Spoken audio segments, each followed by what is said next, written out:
and this is the Foreign Affairs Interview. It's not about forcing markets open. It's about accepting economic realities like the rise of China or the creation of AI and trying to manage them better. And I fear the deglobalization we're undergoing with the withdrawal of the U.S. is going to make it harder to manage. Donald Trump famously tweeted in his first term that trade wars are good and easy to win. But the record of the trade war that Trump started with his so-called Liberation Day tariffs in early April suggests that things are a bit more complicated. In an essay for Foreign Affairs titled appropriately, Trade Wars Are Easy to Lose, the economist Adam Posen argued that the United States has a weaker hand than the Trump administration believes.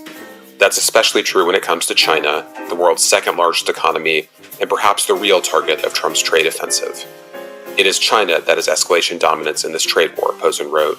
Washington, not Beijing, is betting all in on a losing hand. I spoke to Posen, who is president of the Peterson Institute for International Economics, on Monday, June 9th, about the short and long-term effects of Trump's tariffs and the economic uncertainty they've caused, about what it would take to constructively remake the global economy, and about the growing risks to America's economic position at an especially dangerous time.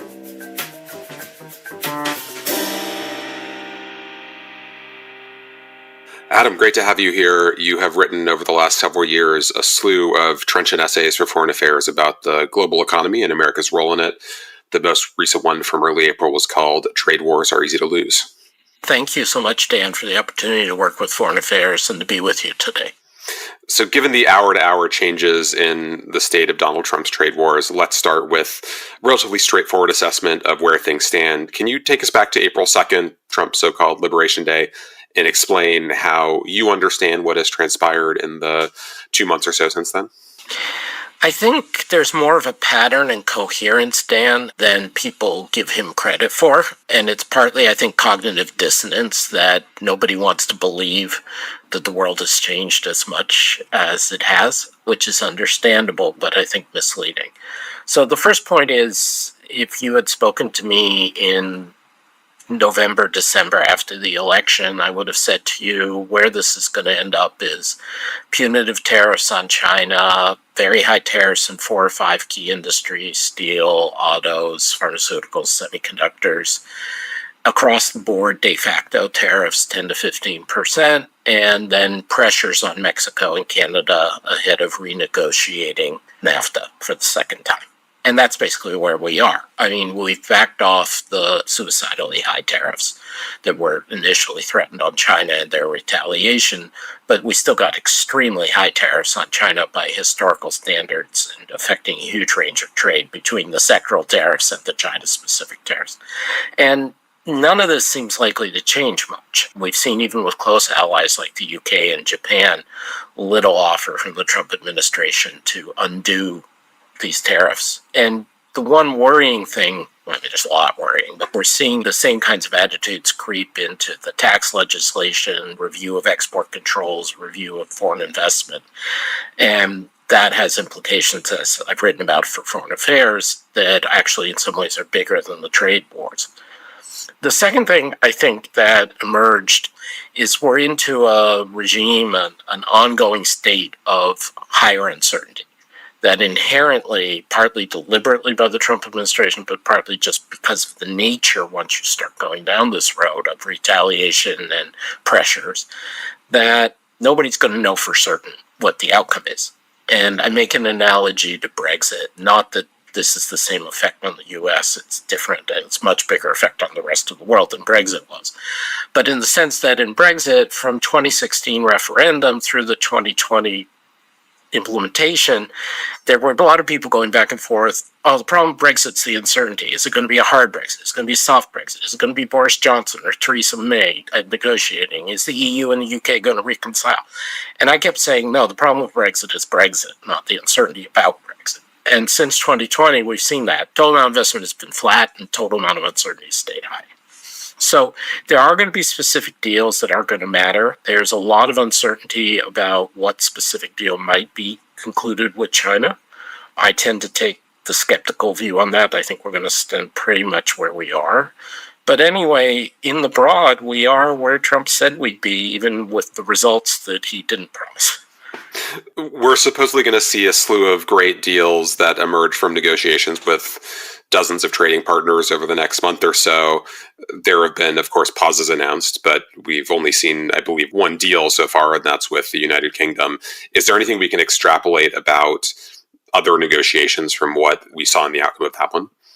I think the first thing to say is that the security relationships actually matter a lot for the trade relationship. So if you look around, the deals are most likely to be first with the UK, then with Japan and Korea, then by necessity with Mexico and Canada. And then there'll be a number of smaller economies, Taiwan, Israel, Peru, Chile, Colombia, who are very heavily tied to the US economically and politically. And they'll be the ones most likely to do the deals, at least the deals that matter, and to accommodate a lot of US demands. And then places like China or Russia, obviously, that are seen as national security threats, it's going to be much harder to get a deal. I mean, you may get a deal in the sense of a confidence building measure. We're not going to actively throw missiles economically at each other, but not in the sense of a deal that builds something. And then there's going to be countries to play for, like Saudi or Brazil or even India. I think India is the most interesting one in a lot of senses. There's a lot of uncertainty. Decades have been spent both by internal Indian reformers and external US governments, the WTO, British, European governments, trying to negotiate down the regulatory or bureaucratic raj, as it's called. And India has played a spoiler in a lot of international trade. But there are some indications that Prime Minister Modi wants to do a thing similar to what Zedillo did 35 years ago with Mexico, which is lock in and create some internal reforms through a trade deal with the US. And additionally, obviously, there's a security side vis-a-vis China and Pakistan. And so that is the place where I think it's most interesting from sort of an economic upside point of view, that there could be a meaningful deal. Not for sure by any means, but I think that's the highest upside chance. It's been noted by you and others that there are a number of mutually contradictory, to put it mildly, declared objectives for tariffs by the administration. You can talk about revenue to offset tax cuts. You can talk about protections to facilitate the reconstruction of American manufacturing base. You can talk about leverage on other issues. I think the most ambitious rationale you hear for the administration's trade policy comes from probably Bob Lighthizer, the former USTR. You hear a version of this from Stephen Mirren, the current head of the Council of Economic Advisors, where they talk about kind of rebalancing the global economy and have kind of an ambitious vision of what that looks like. Can you explain the best case for this? I'm not asking you to endorse it, but if you kind of give it some credibility, what does that look like? And do you see any sign that we're seeing that kind of rebalancing? I think the first point, before I give the best credible version, is a lot of what Lighthizer said, including the article he published in Foreign Affairs and in his book prior to the election, is economically unsound. I mean, there isn't something to fundamentally rebalance, or if there is, it has to do with fiscal imbalances of saving and investment being out of whack in the US economy, not other people. But anyway, if we look at what they best want, I think there's two complementary ways it could go. The first is you manage to create a one-off where the US does create both tariffs and an ongoing threat of tariffs, but also a downward adjustment in the dollar on average versus many of our trading partners. And this one-off does not cascade, does not lead to knock-on effects, to inflation, to people worrying about US commitment, to worrying about US economic stability. And that maybe doesn't have huge economic effects, but politically makes the engagement of the US with the world economy more sustainable, because it makes the trade deficit on average be a little bit smaller, maybe. It makes the export sector of the US be a little bit more competitive. It makes it a little less visible signs that people feel the US is being exploited. And maybe as a result of that, you actually get to a modus vivendi that I think is worse, but is certainly viable. The US isn't being taken for a sucker anymore in the Lighthizer Trump terms, but the rest of the world just sort of gets on with it. I think this is short-sighted in both the general equilibrium, meaning unintended consequences sense, and how private sector reacts. I also think it's short-sighted in that it's repeated games, that when you do this, it's unlikely to be just a one-off, but it's possible. And if you got that and it was a one-off adjustment, maybe it's a good thing. Certainly, it would probably be politically beneficial to the Trump administration, and arguably beneficial to them in foreign policy terms. Relatedly, there is another part of the Trump administration and the ideas people around it of creating, let's call it, something between Fortress America and a new Commonwealth. The idea that a big piece of this, which President Trump has articulated repeatedly, is the feeling that whether it's Korea or Japan or Germany or France have been free riding on U.S. providing security, and they have to do more to provide their own security and to pay more for what the U.S. provides. And there are nastier and more reasonable versions of this, but essentially the list of countries I gave you for most likely for deals is essentially the list of what becomes a sort of co-prosperity sphere, which, again, in economic historical terms is usually a bad idea. But imagine, if you will, that UK, Japan, Korea, Mexico, Canada, Israel, Taiwan, maybe Australia, possibly, if you're lucky, India, and a few smaller Latin American countries all get together. They trade off having more privileged access to the US market versus other people for being more aligned with the US on security terms. They pay higher insurance premia, essentially, but they still get the insurance. And as a result, they're more willing to align with the US vis-a-vis China on tech and trade and other things. And again, I don't think this is wise because I don't think it works, but you can imagine a world where that is a good and possibly stable outcome. And depending on your starting point, if you think, China was an imminent threat and our ocean and our nuclear weapons were not the right way to deal with it, and that other countries free riding supposedly on our security guarantees really was a costly problem, which I don't, but you can believe that, then this is not a bad outcome. And then you hope over time other countries align with this bloc, but at a minimum, you've got more security and more economic sustainability for that security. So I think those are the two good scenarios. This could be a one-off adjustment, not rebalancing, but just sort of makes it more politically viable for the deal for the US in international trade, and the creation of a broad fortress North America with allies that stands up more to China. You mentioned as part of that the correction in the exchange rates and the value of the dollar, and there does seem to me to be an interesting philosophical or ideological, I suppose, difference in thinking about the role of the dollar in the global economy. Treasury Secretary Scott Bessent occasionally says that they're committed to a strong dollar, but it does seem that there's kind of skepticism about that in other parts of the administration. Is there a real philosophical debate about what we want the dollar to be in the global economy and whether a strong dollar is in fact in our interest? I think people debate this. I don't pretend to understand their motivations, but my view from the outside is Secretary Bessent's statements are kind of pro forma, that the vast majority of people in the administration want to see the dollar feel less overvalued and extract more value from others for the benefits of using the dollar. And I think Secretary Bessent at times has been sympathetic to this as well. So I think that's the general thrust.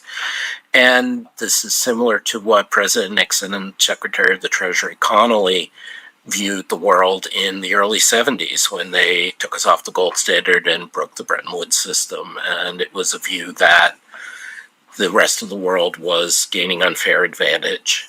Most mainstream economists, however, don't think it's an ideological debate. They think it's an empirical debate, that there is an argument at any given moment that the US dollar could be slightly overvalued and that hurts some of our export industries, but that on balance, as former Treasury Secretary Robert Rubin said repeatedly, a strong dollar is in the US interest because it keeps interest rates down, it leaves our markets more liquid, it creates greater purchasing power, it creates more stability, makes it easier to fund government deficits beyond the direct interest costs.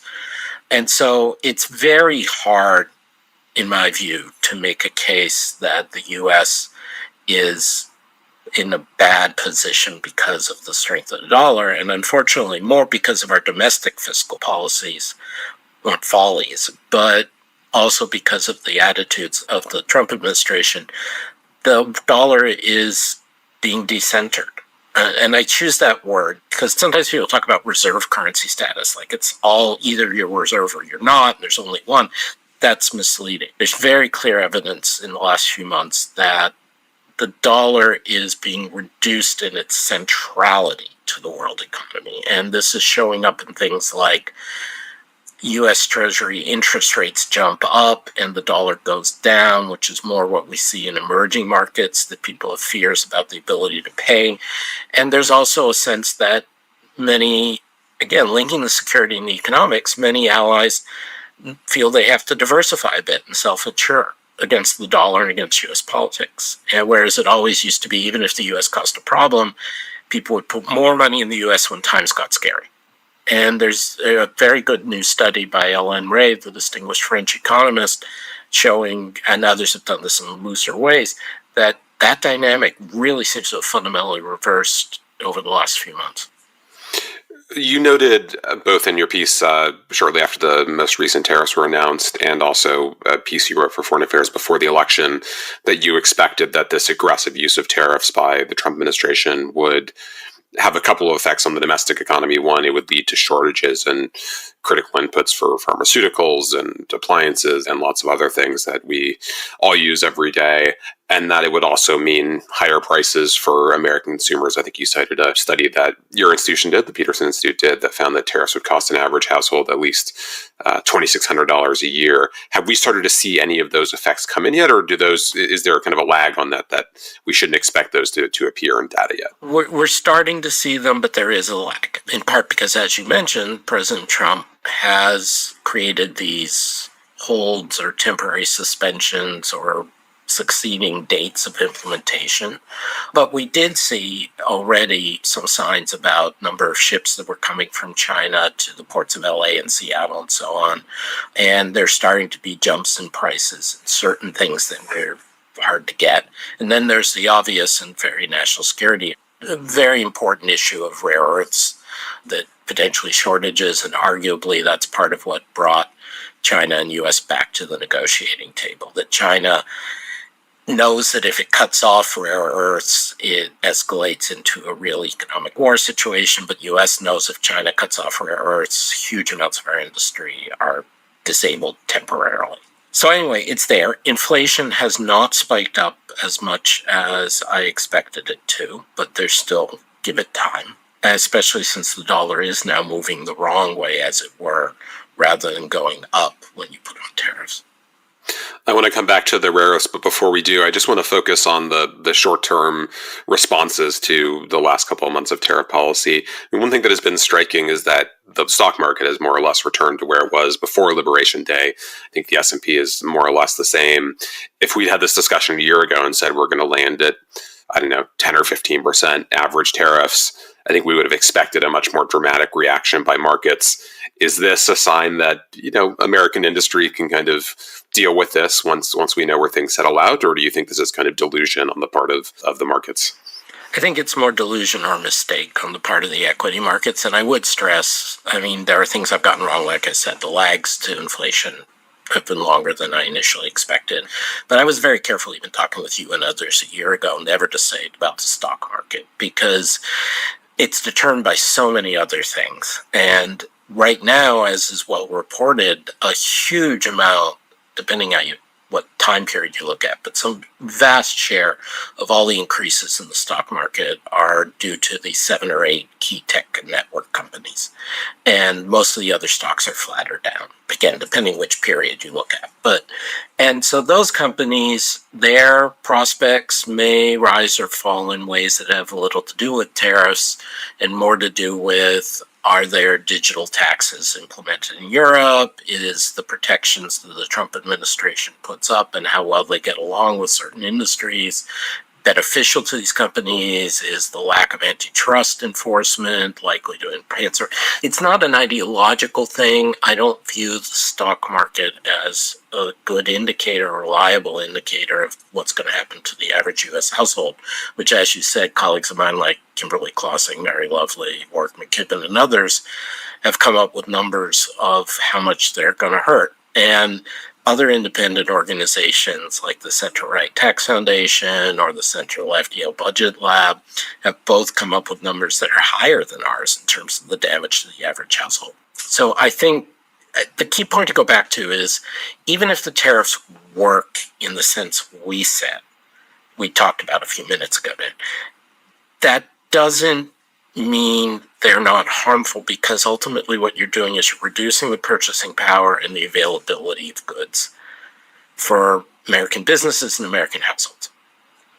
If you happen to have an economy that's not very heavily into manufacturing, and you have an economy that you can do large redistributions internally through the tax code for profits, through antitrust for oligopolies, through regulation for how much private sector companies can extract, they can turn profitable and drive the stock market irrespective of what the tariffs are doing to the average household or to American growth. And so it's not that the stock market's evil or stupid. I think it is focused understandably on other things than the stuff foreign affairs readers or I or you should care about. I want to focus in on the U.S.-China piece of this. Treasury Secretary Scott Bessent, along with, I believe, Commerce Secretary Howard Lutnick and the U.S. Trade Representative Jameson Greer are meeting with their Chinese counterparts in London, I believe, as we record this. At the core of this issue is the question of leverage, and this was really the focus of the piece that you wrote in early April for Foreign Affairs. Members of the Trump administration have insisted that the U.S. has the upper hand, and they argue that because the U.S. exports less to China than it imports, China is more reliant on us than we are on them. And the numbers are pretty striking. I think last year the U.S. exported about $200 billion or so to China and imported close to $500 billion from China. And China's, of course, a smaller economy that is more reliant on trade than the U.S. is. In your April piece, you explain that this logic is exactly wrong. You look at the concept of escalation dominance that is familiar to the foreign affairs crowd from looking at it in security terms and in conflict. But you say very clearly it is China, not the United States, that has escalation dominance in this trade war. What is the administration getting wrong in assuming that the U.S. has the advantage? I'll stand by those arguments, Dan, and I think the fact that the administration immediately backed off its extreme tariff threats to merely very radical levels of tariffs bears this out. But I just want to first emphasize there isn't an inconsistency with China still wanting to have peace, right? So it can be that China has escalation dominance, but they recognize that they're worse off in the state of a trade war with the U.S. It just means that if it comes down to it, they can inflict more harm on the U.S. than the U.S. can inflict on them. But it's still perfectly consistent for a self-interested, reasonable Chinese government to say we'd still rather have a deal than fight. But once you start down the road to fighting, and the rare earths demonstrates this, or pharmaceuticals, or low-end semiconductor chips that are used in autos and appliances and things, China has a hugely dominant market share. And if we cut off importing those, China loses some money, which they can adjust over the whole economy and find substitute sources of money. And we end up being without critical things that we need. Ultimately, if the U.S. says, no, we don't want any imports from China, China says, okay, that's minus 3% of GDP. And U.S. says, okay, that means no autos because we don't have semiconductors or rare earths, no batteries because we don't have rare earths, no over-the-counter drugs or prescription drugs going up 10 times in price because it'll take 3 years for Mexico, India, and Israel to start producing large-scale pharmaceutical product. And people are dropping dead or don't have cars or there's no appliances. To me, there's no comparison. Additionally, linking it back to what we were just talking about, there's also a finance side. China has been a major financer of U.S. public sector deficits by buying large amounts of U.S. treasuries and other dollar-denominated U.S. assets. And at times, Treasury Secretary Bessent and others in the administration say, well, that's not good. We want others to buy it. We want domestic to buy it. We don't want to be selling our assets. But if you sell assets, you retain the actual productive capacity, whether it's the government or the company, and you get a stream of income.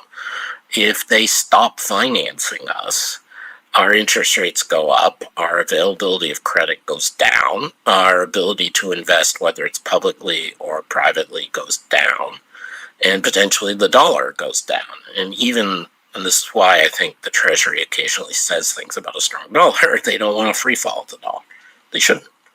So China, in the end, has the leverage, again, with the caveat that they recognize they are better off in a host of ways if we don't have the trade war.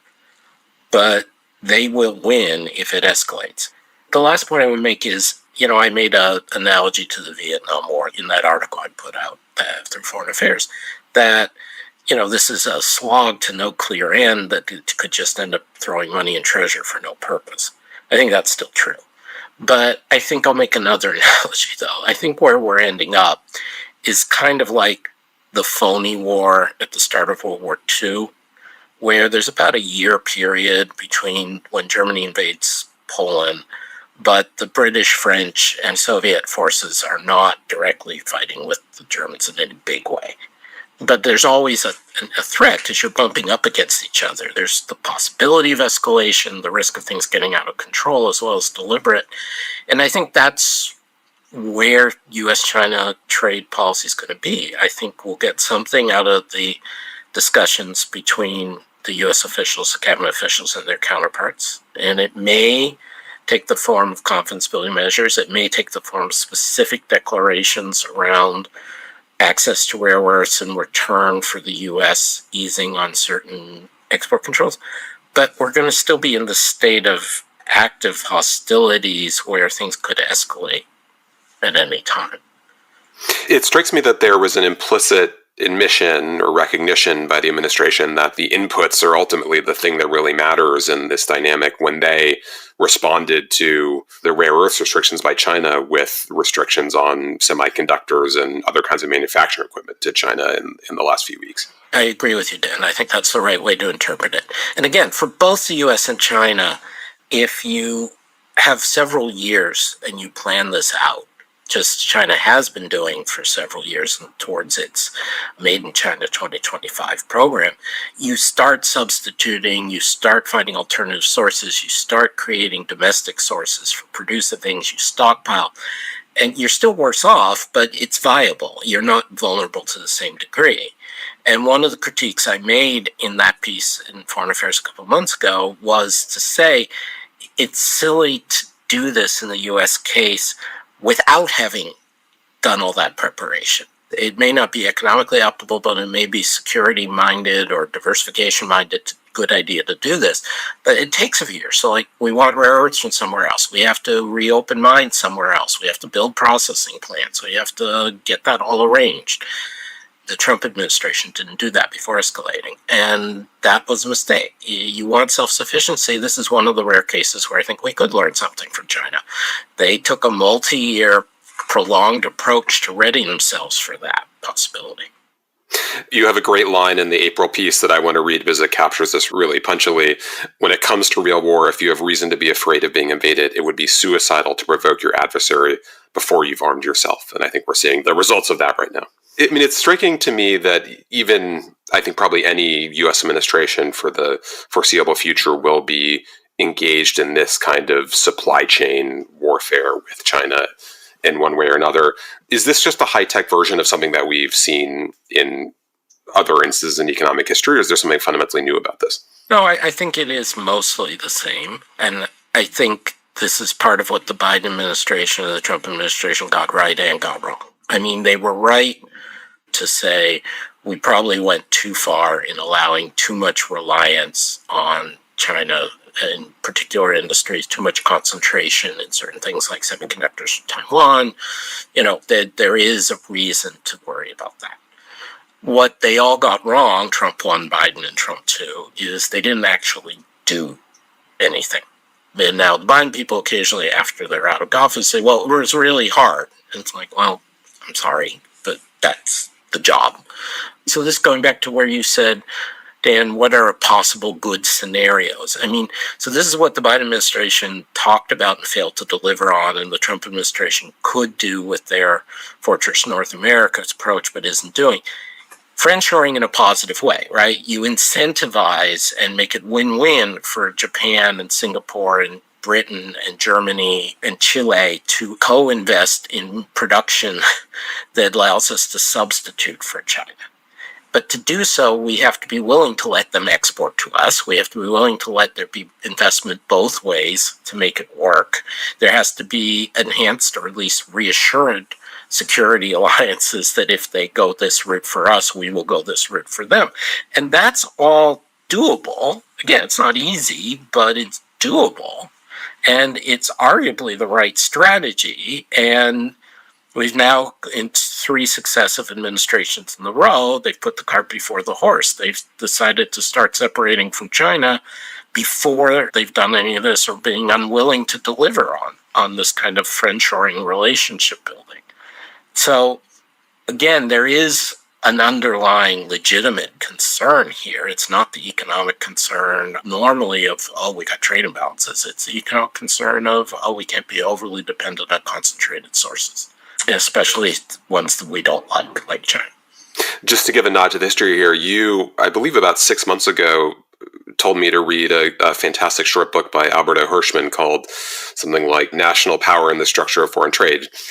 A very boring title, but a book that was written during World War II that in some ways predicts almost as well as anything I've read written in the last year what would happen in the dynamic between the U.S. and China right now. Yeah, and Hirschman, as some of your listeners know, and this came up in my piece about China a couple of years ago, was one of the most brilliant iconoclastic political economy minds we had in the 20th century. And he was writing in real time.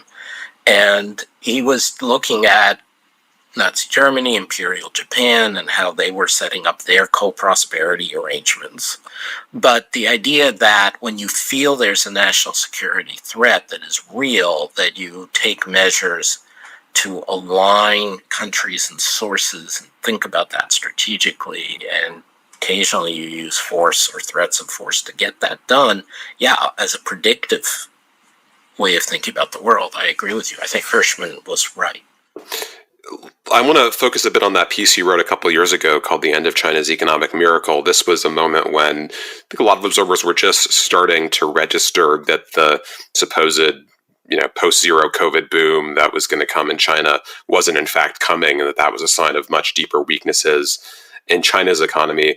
I think some Americans, including those in the administration who have assumed that the U.S. has an upper hand, have seen the fact of China's economic weakness after a period of booming growth as a source of leverage for the United States. Why is that not affecting China's behavior or Xi Jinping's decision-making more than it seems to so far? It's a good question. I think we have answers, but it is a good question. And I think part of what I was trying to say to you a few minutes ago about the idea that China would still, even if it has ultimately higher leverage than the U.S., would rather not have the conflict, or rather have a much more limited conflict in economic terms, goes to that. The domestic growth in China is hard to come by. And if people shut off their global growth options, then it's harder to get growth and support things in China they want to do. So I think that is a contributing factor to the idea that even though they have the upper hand, they still want to negotiate, they still want to tamp it down. And in my interactions with senior Chinese officials, which are limited, but that's essentially the message, along with some rhetoric about it's better for the world, which you can argue is self-interested in terms of their foreign policy or not. But I also want to stress, when we think about historic patterns, that countries tend to be able to suffer a lot economically in service of nationalist goals. And in a sense, that's part of what some of the people in the Trump administration or supporting the Trump administration say is, okay, even if the economics doesn't work, that's not the be-all and end-all. We need to achieve this and that and the other national purpose, and therefore it's worth an economic cost. And obviously in a democracy, you can argue that, and if you get the votes, you win. But in a non-democracy like China, President Xi can just say, that's it. So there is a number of writing of China experts saying, this has been a gift from Trump to Biden, but then even more so Trump, has been a gift to Xi because he gets to shift a lot of the blame domestically for bad economic outcomes on these nasty Americans who are trying to stick it to us. They don't want us to succeed. They're trying to take us down. Stand with me, suffer for the sake of China. And that strikes me as both what's actually happening and not a great outcome for either the Chinese people or for the US, but that's what's happening. And, we've seen this in Ukraine and Russia. I mean, that's a very extreme case. But we also saw this in Southern Europe, like Greece and Portugal and Spain during the Euro crisis 15 years ago, that economics ultimately isn't everything. And so, depending on the issue, people can decide, societies, polities can decide, we're willing to give up a lot economically for the sake of some goal, whether it's to maintain independence in the case of Ukraine, or whether it's to invade Ukraine in the case of Russia, or whether it's to stay in the euro in the case of Portugal, Greece, Spain. So this is not unprecedented, that the economic problems in China don't compel them to submit. I mean, it struck me in going back and reading that essay from a couple of years ago about the Chinese economy, that in some ways the root cause of China's economic struggles and some of the tensions with the United States flow from the same source, which is really the nature of autocratic power in China, that Chinese consumers don't want to spend because they're aware of potentially arbitrary nature of economic policy flowing from Xi Jinping, and that's also the problem in the trade imbalances, to the extent that's a problem. And you can't really solve that without really addressing this fundamental problem of political economy in China. That's right, Dan. And in recent days leading up to the meeting you mentioned between cabinet officials of the U.S. and China, the Trump administration has been emphasizing that aspect, which is similar to things that Secretary Yellen under the Biden administration or the Obama administration also emphasized, this idea of using the term differently, rebalancing, that the Chinese economy needs to have more consumption and lower savings for their own sake, but for the sake of the U.S. and the rest of the world. And that's a legitimate point, but ultimately, two things come out of that I don't think people recognize. First is, if you've got a society that ultimately is living in fear, initially just because of economic uncertainty and then because of arbitrary expropriation threats from an autocratic leadership, it's going to be incredibly hard to get them to save less. But secondly, I think we tend to exaggerate the extent to which China's savings decisions impact the rest of the world. And this is something that is more contentious. It's not something where every mainstream economist, let alone the Biden or Trump administrations, agreed. But I think there's a legitimate case to be made that in times of global contraction and recession, like 2008-10, having China export a lot is essentially exporting unemployment, and you're essentially forcing the adjustment on others. But that's a cyclical thing. Whereas what you're talking about is a structural thing, meaning something that lasts a long time. And when the U.S. is at close to full employment, as we've been since 2021, or as we were for much of the 2014-2019 period, it mostly is beneficial for the U.S., for example, or for Europe, that China's producing a lot and not causing us to rely on our shortages of labor and cause inflation and so on. So, yes, the one way to resolve things that would be win-win is for China to have less household savings, more consumption. It is extremely difficult to get from here to there because of things inherently in the Chinese setup, the autocratic setup, particularly post-COVID, as I argued. And it's not as much of a cause of so many problems that are ascribed to it by US or others. It's real. It matters. It matters in particular industries like electric vehicles or steel, but it's not a primary driver the way some people make it out to be. We'll be back after a short break. And now back to my conversation with Adam Posen.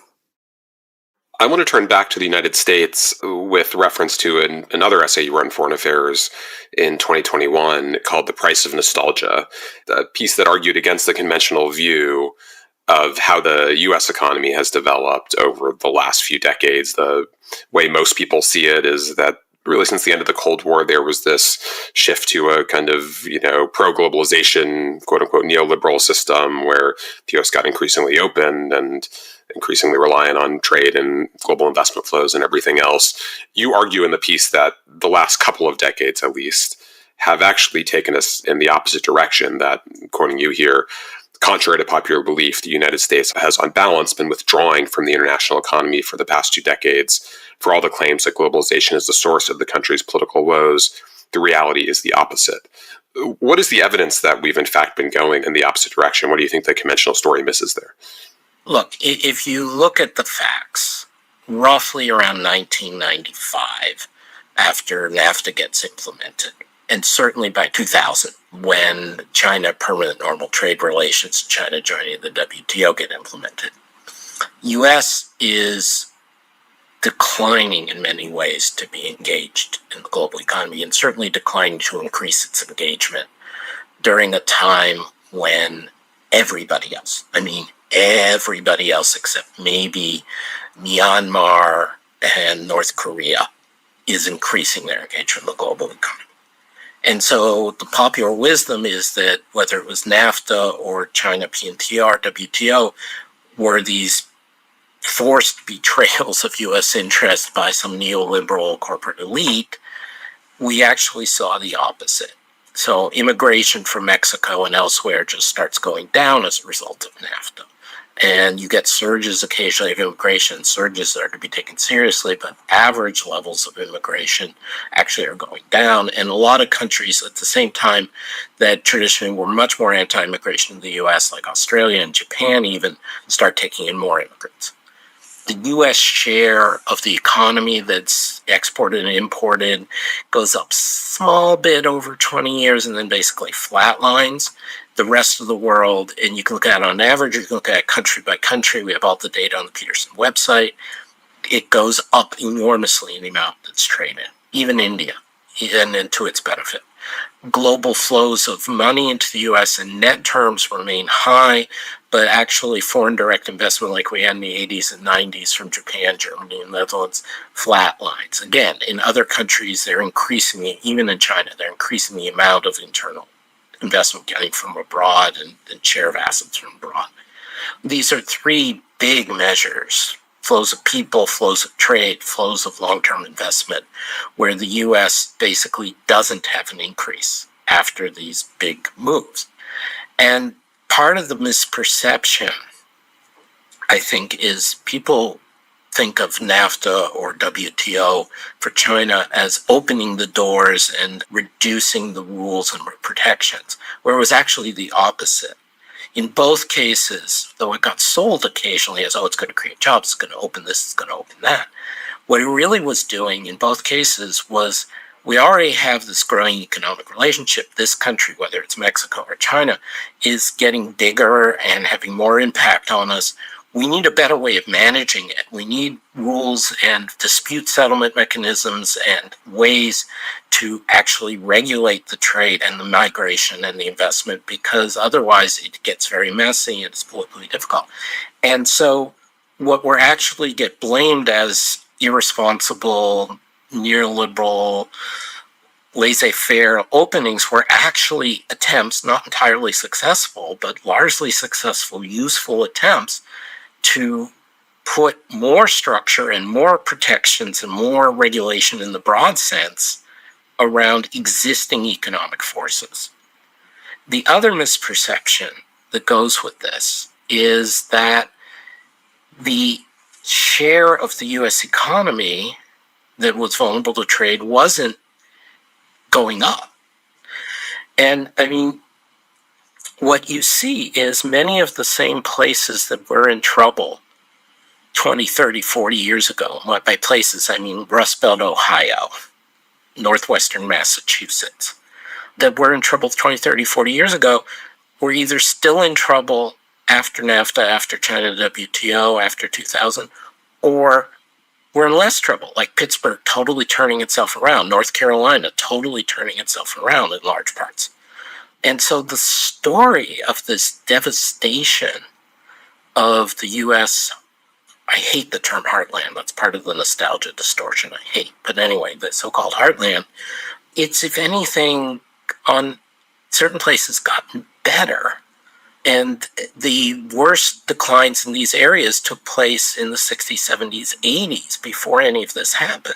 And a lot of it had to do in manufacturing with jobs moving to the non-union South and the lower labor cost, lower tax South from the North in the U.S. So I was growing up in Massachusetts. Lowell and Lawrence, Mass. had never recovered from losing the textile industry in the late 19th century. And that had nothing to do with globalization of the last 30 years. And this even shows up in the data, as many people have documented, that the declines in real income for American male workers, in particular, were mostly in the 80s, when you had union busting and tax changes and competitive changes in the U.S. economy introduced by Reagan and Bush and the Congresses then, not in this period of huge trade expansion that supposedly took place. The facts just don't fit that story. We do know things, and Ohio did not suddenly get into trouble sometime between 1995 and 2001. Ohio got into trouble sometime in the mid-late 70s, and if anything, didn't get much worse. We fought wars of choice in Afghanistan, Iraq, and elsewhere, and had huge numbers of American young men and women get hurt and get traumatized. We had a fentanyl opioid crisis done through our horrible medical system and our horrible incentives of policing of that medical system.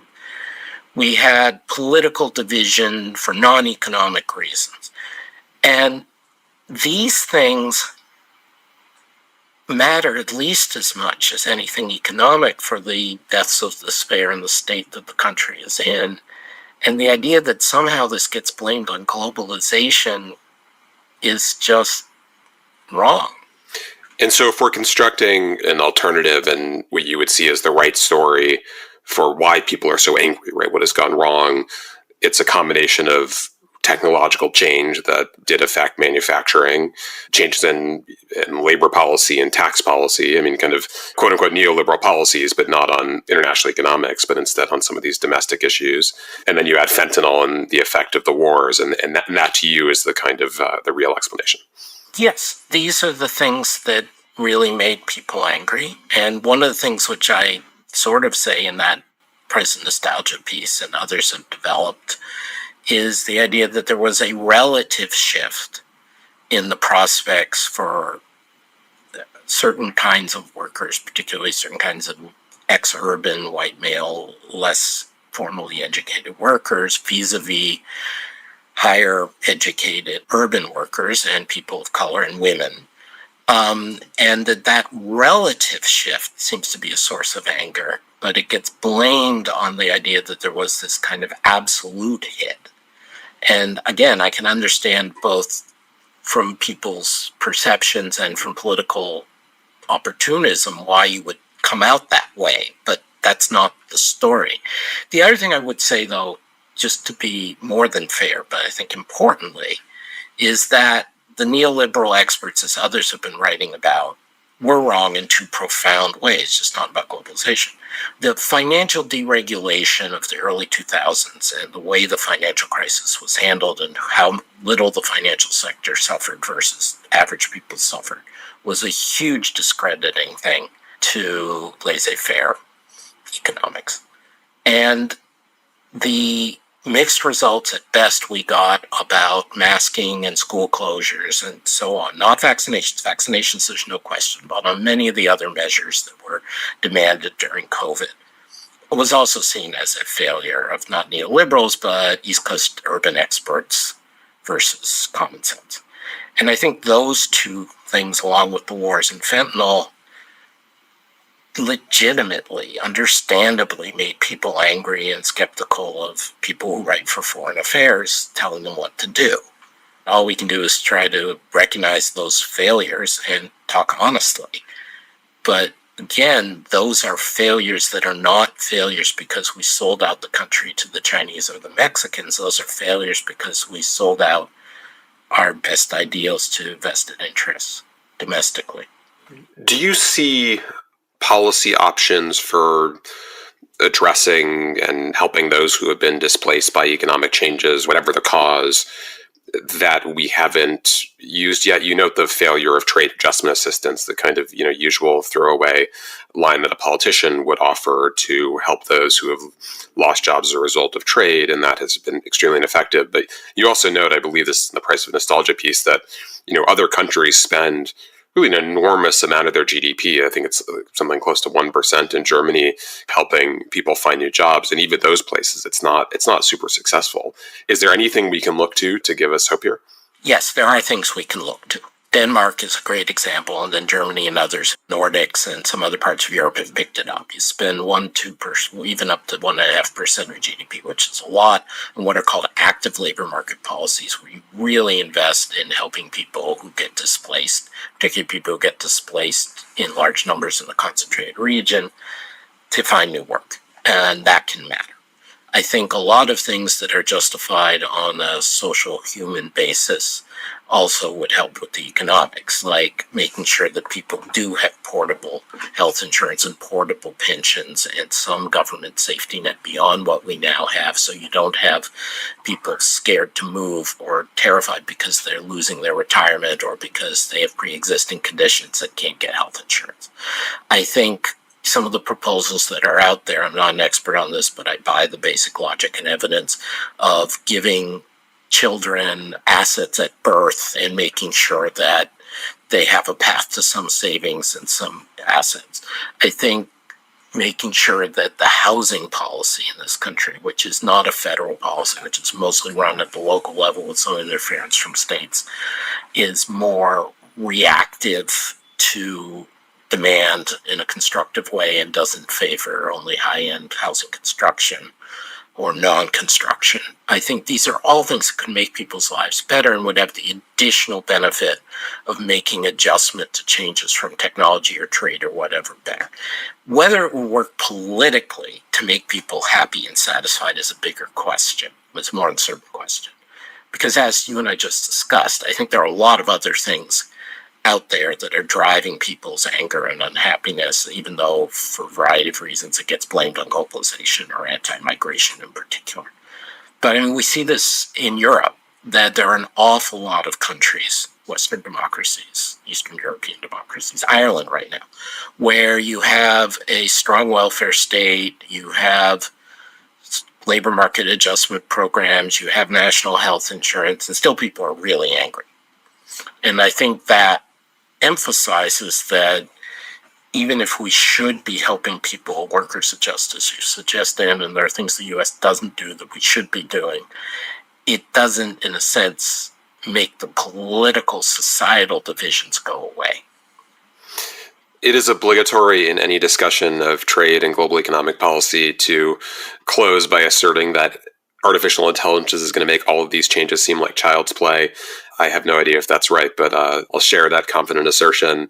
How do you think of the effect of AI and any lessons we should take from the last 30 years of the economy and preparing for it?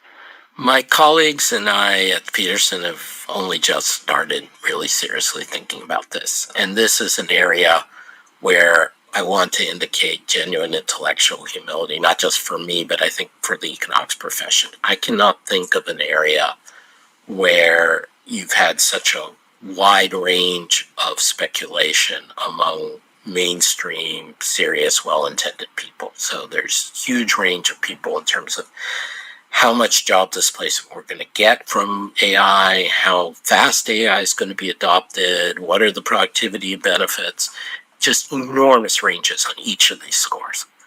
What I think gives me hope is the idea that AI may be different, but every technology up till now, including this displacement of manufacturers, every major general purpose technology that has come along in the last 300, 400 years of human history has in the end resulted in job growth and income growth. And in the end, the amount of displacement has occasionally been high, but generally manageable. It's possible AI is going to be different, but we should not view it as foreordained that it's that way.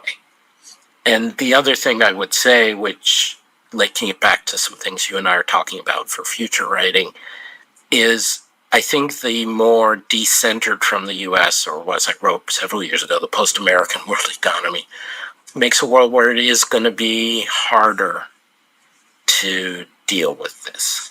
We're going to have more differences in standards. We're going to have more politically arbitrary diffusion of who gets which technology. We're going to have subsidies wars between blocks of Europe, China, US, and different rules and different companies favored. And in a sense, that may be sand in the gears, which if you're in the very negative forecast for AI impact, which is not unreasonable, maybe that's a good thing. But it probably means it's going to be harder to avoid some races to the bottom in certain areas, which is the scary part. And that's one of the reasons why you and I both care about globalization, is that, like I said, with NAFTA and China WTO, it's not about forcing markets open and forcing markets and international onto people. It's about accepting economic realities like the rise of China or the creation of AI and trying to manage them better once the economic reality exists. And I fear the deglobalization we're undergoing with the withdrawal of the US is going to make it harder to manage. Adam, thank you for this incredibly rich conversation. You teased future pieces, so people should look forward to those in our pages in the coming months. Thank you for the opportunity, Dan, not just today, but to engage with these issues with your readership and your thinking. Thank you.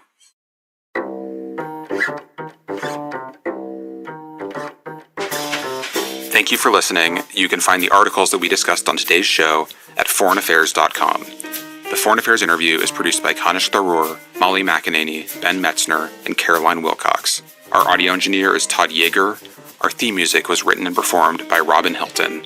Special thanks as well to Arena Hogan. Make sure you subscribe to the show wherever you listen to podcasts. And if you like what you heard, please take a minute to rate and review it. We release a new show every Thursday. Thanks again for tuning in.